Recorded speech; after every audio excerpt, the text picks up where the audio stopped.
Appelons cette information d'un hélicoptère des FARDC Mi-24 qui avait été abattu par les rebelles du M23 le 17 juin 2022 dans le territoire des Rutshuru au Nord Kivu. Cet appareil avait participé à un raid de bombardement des positions du M23 à Tchenkerero, une contrée qui était alors sous contrôle du M23. Il y avait à bord un Congolais et des Géorgiens qui sont morts sur les champs.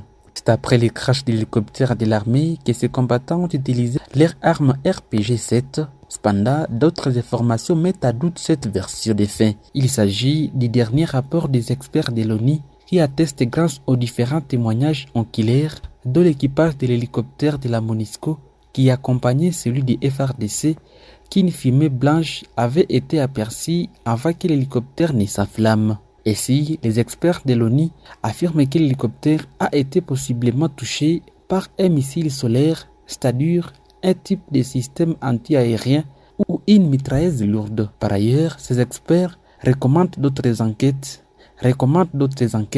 pour l'identification précise du système de munitions qui a touché l'aéronef.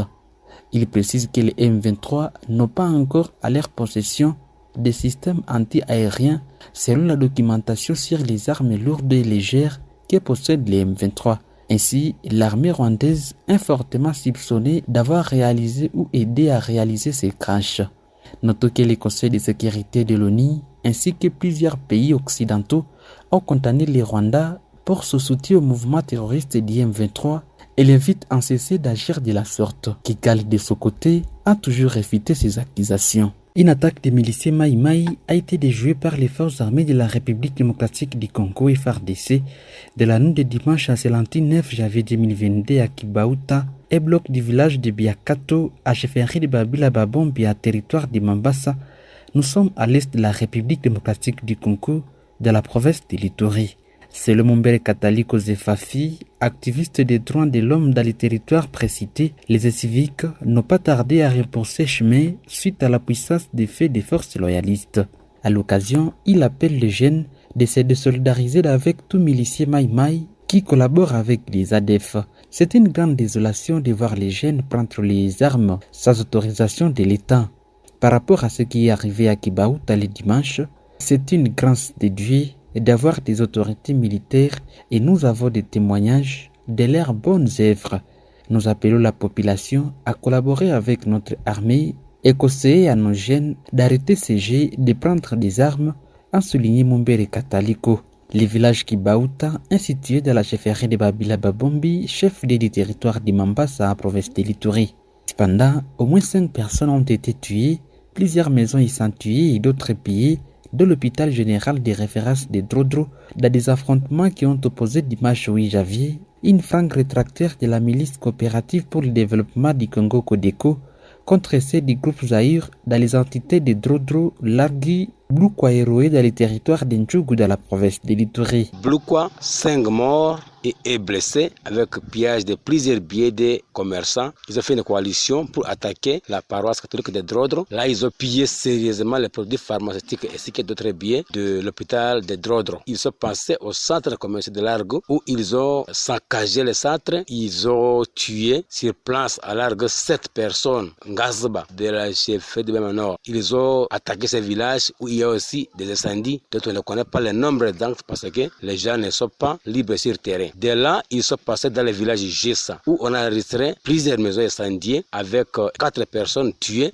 D'après l'administrateur adjoint du territoire d'Ntchougou, le colonel Rufé Mapela, le bilan ne fait que s'alourdir car plusieurs personnes parmi lesquelles les déplacés du site déroué ont commencé à évacuer les zones. Aujourd'hui, dans plusieurs territoires d'Ntchougou, c'est le problème des vengeances qui est en train de prendre de la sacère.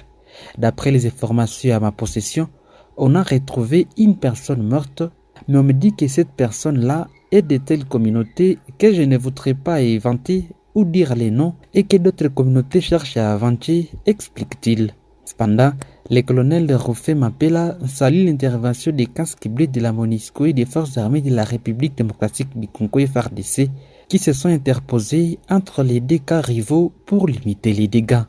Nous félicitons la force de la mission des Nations Unies pour la stabilisation à la République démocratique du Congo MONUSCO qui, au niveau des Drodo, est en train de chercher à maîtriser la situation avec les éléments du 32-0 des régiments basés à Mansumbuko, qui sont des gens déployés de gauche à droite pour qu'on arrive à maîtriser la situation, a-t-il ajouté.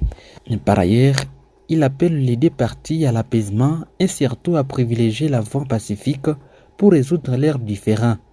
Les violences ne nous amèneront absolument à rien. Nous devons chercher une paix durable et nous devons chercher à bannir la haine et la vengeance, interpelle-t-il.